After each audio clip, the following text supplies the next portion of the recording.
Go. House of Marked Cards. The experimental knucklehead was ambling along in the afternoon sunshine, fiddling with a hole in his trouser pocket and enjoying the tactile experience. He was chuffed as fuck to discover a 50p piece skulking in the lining of his pocket, and so he headed down to the bus station where there was an old ambulance that sold tea and a slice of bread and lard pudding. This was a terrible, greasy, grey confection that was impregnated with carbonised sultanas. They were like the ball bearings that the anarchists used to like to put into their infernal machines back in the olden days. Whilst he was blowing the steam off the top of the black liquid that was embedded in the hollow, truncated, conical section of expanded polystyrene, or cup if you prefer, he watched the buses going backwards and forwards, moving petulant families and lonely individuals. They were unified only by their shared thriftiness, which had been in force or otherwise. From one place to another they went, like some kind of shit shoveling machine that had been cunningly modified to contain human beings. "Here he is," went the stout fellow behind the counter.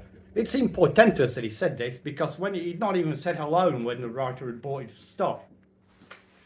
The experimental filth maker watched him with growing disconcert. Suddenly a character came up to them. It was notable for wearing a battered top hat on top of his general shabbiness.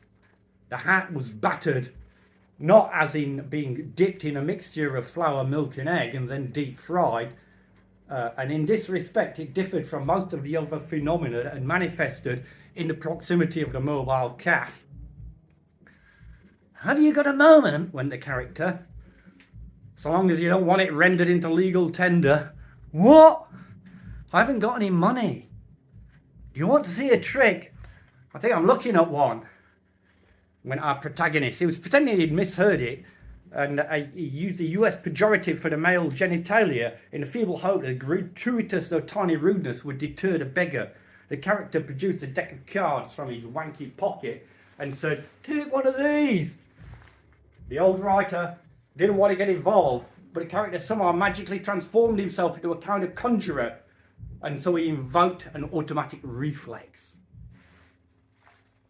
"The 7 of spades," went the writer. "Don't tell me," went the prestidigitator, snatching back the card and offering the pack again, so that this time the old writer took one again. "Queen of hearts," went the writer. "Ah!" went the annoyed thaumaturgist. He was visibly pissed off now. He held the pack at arm's length and drew a card at random himself, handed it to the writer, facing away. "Now, Jack of diamonds."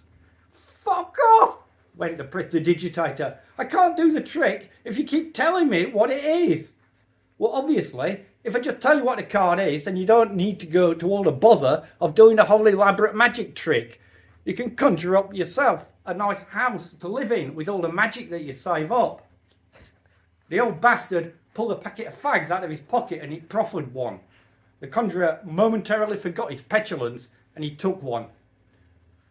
"Your cigarette is a player's navy cut, I believe," went the old writer, touching his fingertips to his temples as if he was a mentalist or something, and he was generously subtracting another 15 minutes or so of misery from the homeless conjurer's estimated lifespan. His new pal shook his hand and did that thing where you reach around and pat the other one's back. But the old writer never cared much for that sort of thing, but he didn't suspect for a moment, like you obviously would, that he'd actually planted something on his back. As he left, the writer noticed a playing card stuck into the ribbon of the conjurer's hat. It was the 7 of spades, the lord of unstable effort, the very card he had drawn. It meant labour in vain, pissing in the wind. And off in the distance there was the sound of a big explosion. A sinister mushroom cloud erupted over the rooftops. "Was that a fucking bomb?"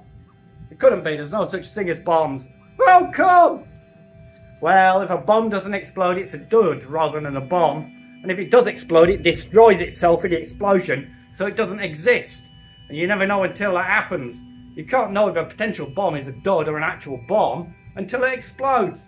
It's like Schroedinger's cat if you had a bomb instead of a cat."